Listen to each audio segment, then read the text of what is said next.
see, people expect me to be, you know, a guitar player like Jimmy, Mhm. when there'll never be another Jimi Hendrix. So for Right. people to expect that is just plain unrealistic.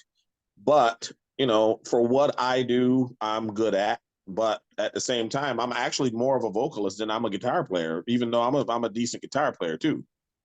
But I'm Mhm. not, like I said, there'll never be another Jimmy.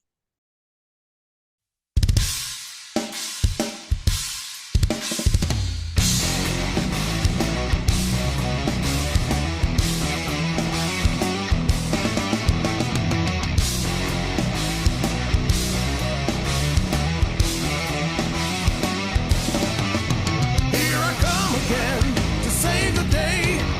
The average hero has been known to say, but I don't want to save the world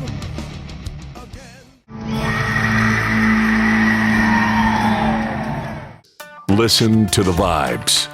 Welcome, everyone, to another episode of Listen to the Vibes. And I am very privileged and very happy to welcome Mr. Reginald Hendrix here. And we're going to get to know him and talk a little bit about his music and whatever else comes up. So, Reggie, tell us a little bit about yourself. All right. Well, first off, I'm not just a musician. I'm actually an artist too. But I do play guitar. I'm even left-handed, and I got a lot of music around. If you just check me out on Spotify, but I paint. I'm pretty well known for my art, and my paintings sell for decent money. Kind of stuff. And I'm also a cook. I'm an artist in the kitchen, which Oh, again, pretty well known for that. Our house is that house on the block that everybody comes to because they know we're cooking something good. When they ah, smell the grill going, they stop. do you bake too? I do not bake, but I have a Ah, wife. so what are you trying to say? I bake, man. No, but she makes a mean oatmeal raisin cookie though. Okay, we're gonna have to exchange recipes then. All right, that's all we're talking about because that's my favorite cookie. Not so much chocolate chip because I don't really dig chocolate that much. Amazingly. Well, crazy enough, molasses cookies are my favorite. Oh, see, I can do that too. I love me a molasses cookie and even a ginger snap. Oh yeah, I can make those. But you're redoing a Jimi Hendrix song and you're doing it for veterans, right? Yeah, I'm redoing Hey Joe. The very probably first classic song of Jimmy's, probably the first one, probably the song that made him famous, actually. Um, I'm actually even doing it with a member of the family of the person who originally wrote it. So that's kind of cool. And working with him is very, very a lot of fun. But he knows his stuff really well. But we're doing Hey Joe, and we're doing it. We're doing a modern twist on it. We're kind of making it a little western and a little rap, but it's way more up to date so far. Everybody that's heard it has really loved it, and I'm in the process of getting that squared away. And when I release it, the 25% at the very least of the proceeds are going toward veterans help. And believe me, the guys will definitely appreciate that. It's awesome that y'all go out and you do something to help these guys because they seem to get forgotten, you know. Yeah. And America's a free country because of them.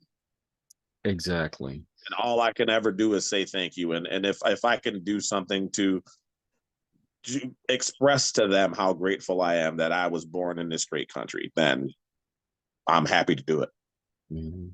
Well, I live right outside of Austin, Texas, and the homeless population in Austin has gotten way out of hand, and a lot of them are veterans, and they come back and they're expected to acclimate into society after they've been basically trained as an attack dog, and they don't they don't get the help that they need. I mean, they become alcoholics and drug addicts, and Yeah. it's sad, Yeah. They also don't get the respect they deserve. Yeah, exactly. And my Well, goal is to kind of try and restore some of that. well, I didn't want this to be the main focus of the show, but you happen to be related to Jimi Hendrix. Yes, I am. My father was a first cousin, so that makes me a second cousin or a third cousin or however that works out.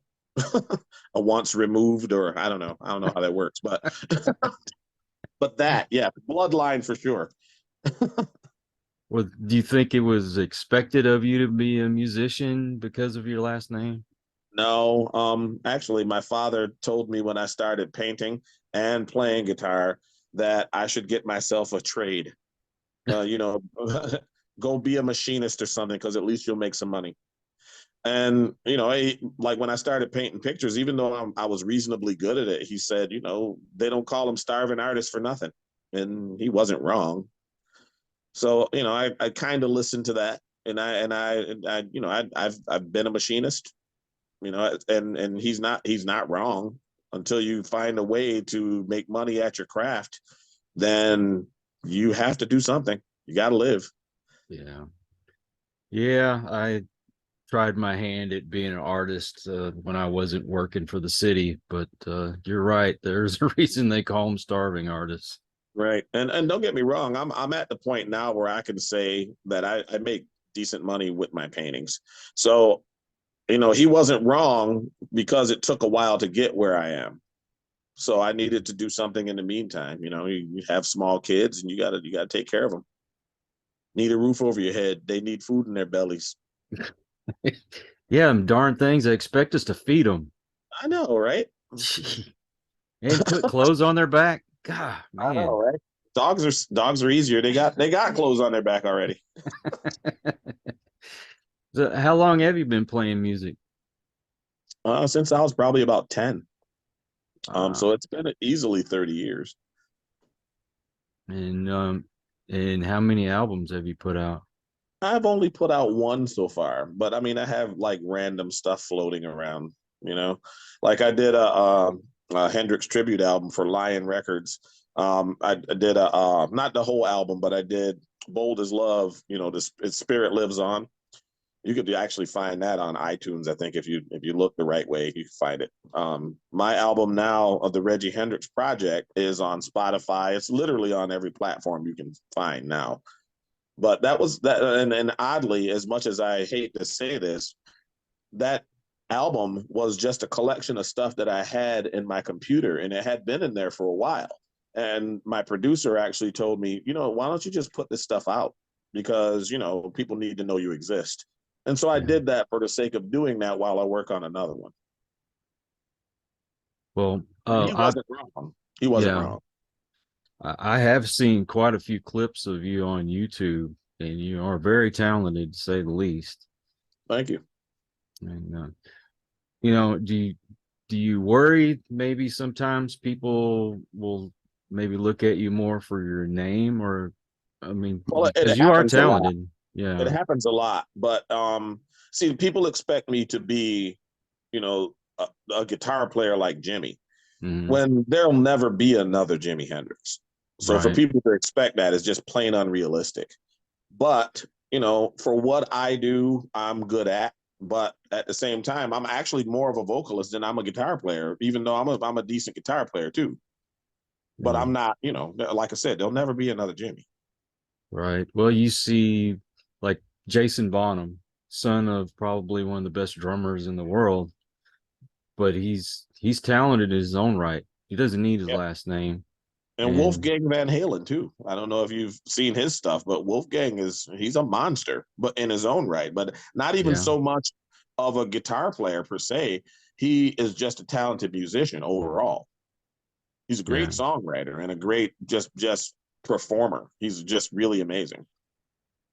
I thought that Julian Lennon was extremely talented. I thought Oh, me too.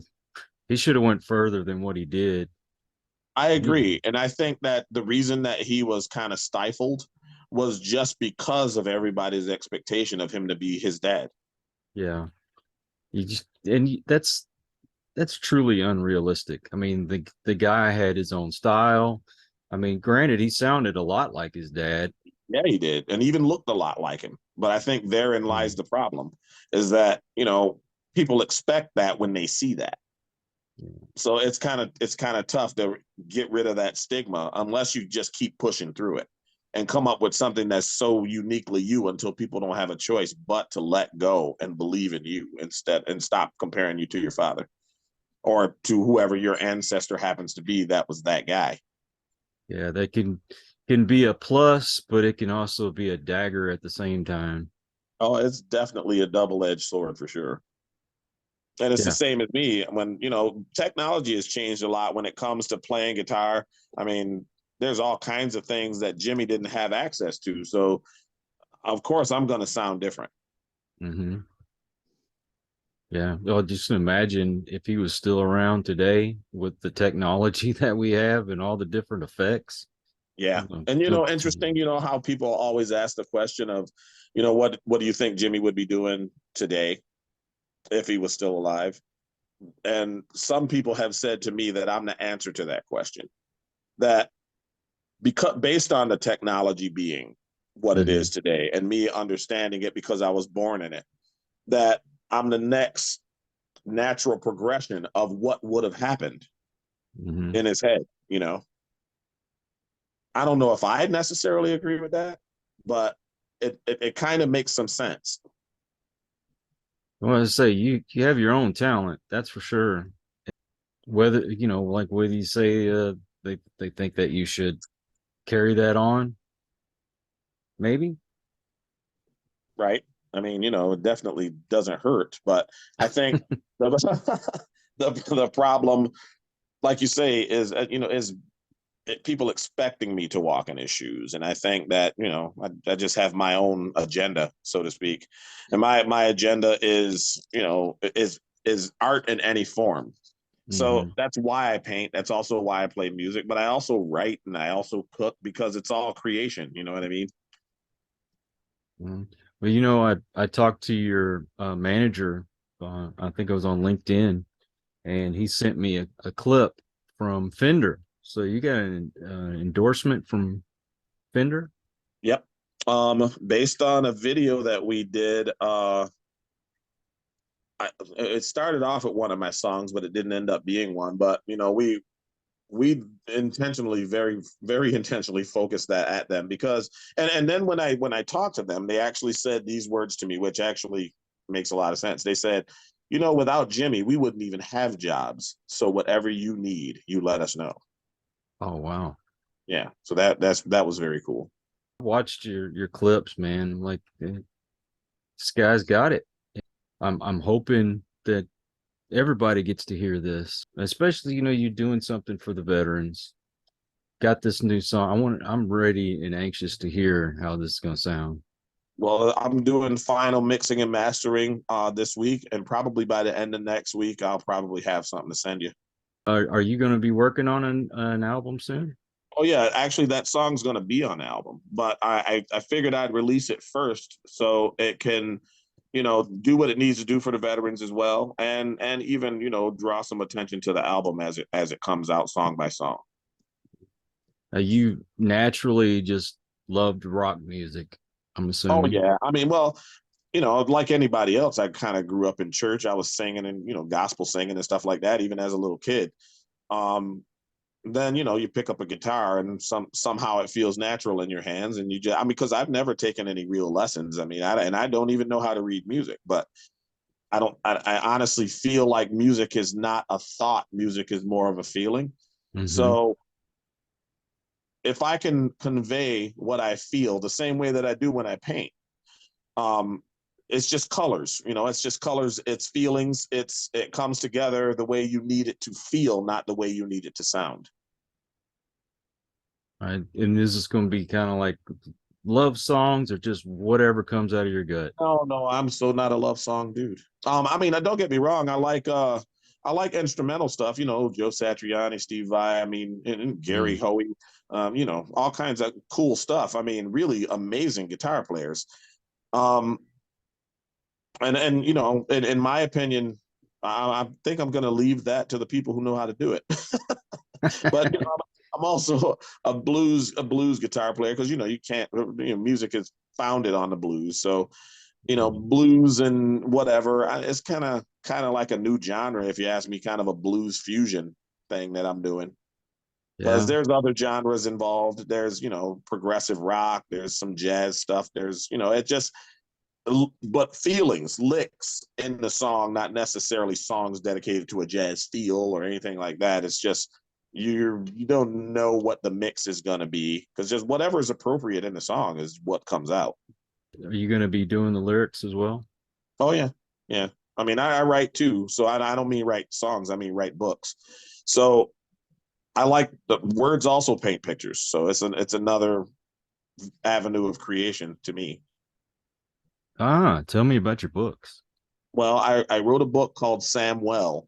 Samwell is about, I mean, interestingly, the reason I wrote this book is because, like, I had some pain in my shoulders when I went to sleep.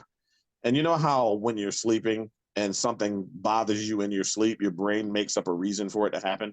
Mm-hmm. So, like, my shoulders were hurting when I went to sleep, just from fatigue or whatever from the day. And I dreamed that my brain told me that the reason my shoulders were hurting was because I was growing wings, which is a really strange thing to say. Okay. All righty. But so when I woke up, I thought to myself, I should write a story about that. So I started, just noodling around with ideas and, typing, rough ideas and stuff like that. And what the story ended up being about is a homeless man, a really huge homeless man, a ugly duckling story. Really huge homeless man, the ugliest thing you've probably ever seen in your life, really scary looking, who had the kindest heart. Well, he had a really hard life, which is how he ended up homeless. And, he lost his wife and kids and so on and so forth in a rare disease.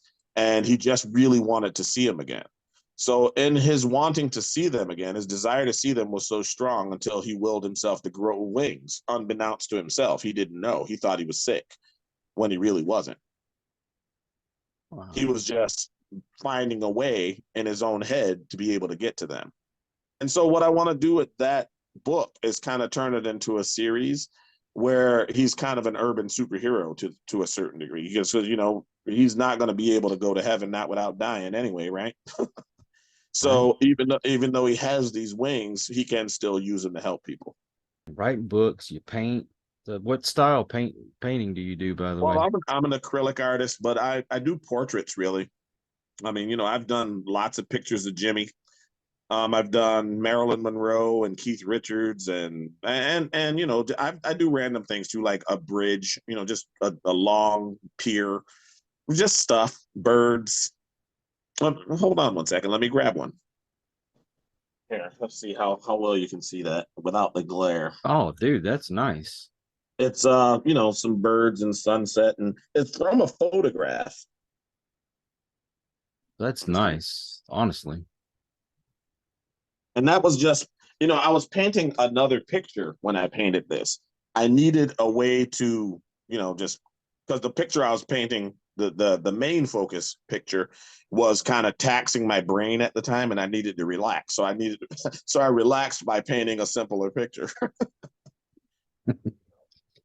Well, I wanted to bring up something because the main focus of my show has always been trying to help others, like inspire them, bring some positivity and motivation to their life. And we've all go through a lot in our lives.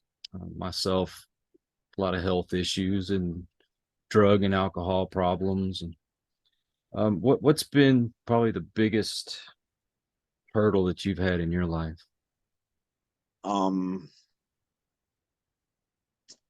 I actually don't have any health issues. At least not yet. I can't, fingers crossed, right? Mm-hmm. I'd have to say it was probably some discrimination, and there's probably just financial hurdles, just being a normal guy like everybody else. And if you have a desire to do music, mm-hmm. It costs money. And I think people don't understand that. And so, but there's always discrimination everywhere you go for one reason or another, not even just because I'm black, but just, there could be anything, discrimination because I'm a musician or because I'm left-handed or, anything, because I have long hair, because I do I got these dreads, you know what I mean? So there's all kinds of reasons for people to say they don't like you and to stop you from doing something that you're trying to do. And so I'd have to say, honestly, that's been the biggest hurdle, is more discrimination than anything.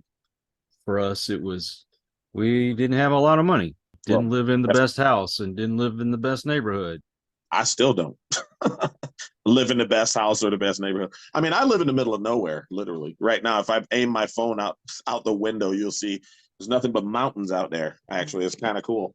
My parents didn't even teach me about race. They didn't say black, white, Puerto Rican, nothing. They never said anything about race. Any racism or anything that I encountered, and I came home confused and distraught because I didn't know what it meant, which honestly to me is the best way to go. I'd rather not know. Ignorance is bliss. So when somebody discriminates against you, do you even know you're being discriminated against? You know what I mean? Because I didn't, when I was smaller, I had no idea that they were even talking to me. Racism is learned. You know what I mean? It's not born. You have to learn it from somewhere. And they didn't want to teach it to me. Well, unfortunately, it seems like that's all we ever talk about anymore, when it comes to social media and everything else. And that's literally the thing that helps me get by, because really, I know it's a cliche. People say I don't see race, but I really don't. I don't see race. Like they say, an a-hole's an a-hole. So, I mean, and no matter what color you are, if you're a jerk, you're a jerk. Right. And that's all that, and I don't even judge people. If you prove to me that that's what you are, then there's no question in my mind that that's what you are, because you've shown it to me already. Yeah. I used to say, I'm not prejudiced. I hate everybody equally. Well, after all, my wife is white. So technically, I'm definitely not, really not racist. Where were you born? Here in New York State. Oh, in New York. You're still in New York State, huh? Yep. I'm close to Rochester. So I'm an hour away from it. It's rural as all get out here. I mean, there's literally nothing. But we're so close to where it's the illusion of seclusion is what it is. We have a store a mile down the road, that we can get anything from, and there's big grocery stores. But it's far enough away from everything to where I don't get contaminated by city life. And when I grew up, I was in the city. Mm-hmm. It took me a while when I moved out here for my mind to calm down, because they're so used to the fast pace of city living, lots of noise, lots of stuff. But when you come out here and your brain finally calms down, you almost literally get healthier. Yeah. Oh yeah. It's nice not having all the traffic and all the other noise going on. If you don't unwind and close your brain off, sometimes you'll go nuts. Yep. There's too much noise, too much movement, too much everything, and sometimes you just need quiet and calm. And that's what nature does. Gives you quiet and calm. Take your socks off and put your toes in the grass, feel the earth kind of stuff. And I can imagine how inspiring that is for your art, the painting, Absolutely. The writing. It's enough quiet for my brain to do its thing. It's interesting because, when at least me, I can't say anybody and everybody, but at least when I'm writing a book, it's important for it to be kind of quiet, because it's almost like when you're in your groove of writing, you can almost hear out loud the next natural progression of what it is you're writing. It's almost like somebody's speaking it to you to a certain degree. Like I tell my wife all the time, I need it to be a little bit quiet so I can hear the voices. And that sounds crazy, right? It sounds nuts. But I say it to her like that because it sounds nuts. What's your ultimate goal, your ultimate dream? Well, aside from, making enough money to make myself comfortable, I mean, because it's not really about the money. It's about a life comfortable enough to be able to support the idea of creation. Mm-hmm. Like, because if I don't have a 9 to 5 job, or I still need to eat.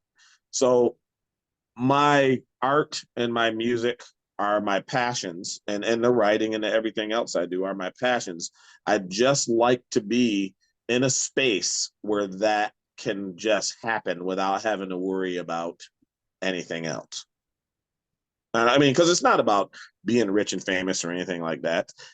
It's just about being in a comfortable headspace to where you are allowed to be you and think the way you think and do the things you love to do. So now we've talked about your paintings, we talked about your books, we talked about your music, but you also have your own brand. Absolutely. It's Hendrix by Hendrix, or HXH. It's whenever I do anything that's Jimmy related. Like if I paint a picture of Jimi Hendrix, it's a Jimi Hendrix by Regi Hendrix. So it's a Hendrix by Hendrix. Or in the case of Hey Joe, doing a Jimi Hendrix song by Regi Hendrix. So it's also a Hendrix by Hendrix. So anything that falls in that category, we have branded to be a Hendrix by Hendrix. And you sell clothes on we sell t-shirts, we sell hoodies, we sell bandanas, long sleeve, short sleeve t-shirts, all on Amazon. If you just look up Regi Hendrix t-shirts or Regi Hendrix apparel, even, you'll find it. Because they've been on there for probably 3 years, if not longer. Oh, wow. Well, yes, and it's also pinned at the top of my Facebook page. Oh, okay. As soon as you go there, you'll see a t-shirt. You have one of your shirts with you, don't you? I actually do. I have a hoodie. That is a Hendrix by Hendrix hoodie. Let's see. I don't know how well you can see it, but there's a big HXH, Hendrix by Hendrix. And another. I mean, there's probably 5 designs of them though, which is kind of cool. You can take your pick. This is another one. Just a big HXH, but all Hendrix by Hendrix stuff. So if you are so inclined, please do visit Amazon and get yourself one. Well, I'm going to put the link to the Amazon page on my descriptions for this episode, and also your social media. What all social media are you on? I'm on Facebook, and we had a Hendrix Valley page, but they took it down because apparently I'm an imposter. So of myself. We're fighting now. But so there's my Facebook page, and there's Instagram, and there's also there's Spotify and any place you can find streams. You can find my album, The Regi Hendrix Project. Do you have a web page? No, I don't. Actually, I had one, but it got shut down. Apparently, again, because I'm an imposter. So, we're fighting pretty hard to stop this stuff from happening because we don't know why. I think it's just because of the use of the word, because of the use of the name Hendrix, and they relate Hendrix always back to Jimmy, and it's actually not him. And you're just trying to be yourself. Yeah, I don't necessarily even need that stigma attached to me like that. Well, at least you're not going through like Dweezil Zappa and his family. So you heard about all that mess, didn't you? Yeah, and even like Leon Hendrix, believe it or not, Leon Hendrix can't even use his own name, really. It's crazy when you can't even use your own friggin' name. Yeah. Yeah. So Jeez. And so, and so what I'm doing, I'm not infringing on anything because my name is Hendrix, and I got my own brand.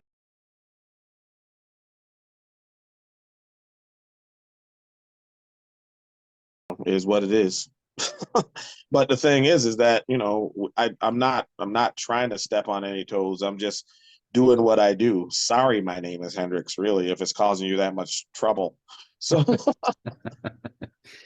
well, you have been nothing but nice to me. I appreciate you, number one, coming on my show, and two, I think we've built kind of a friendship here.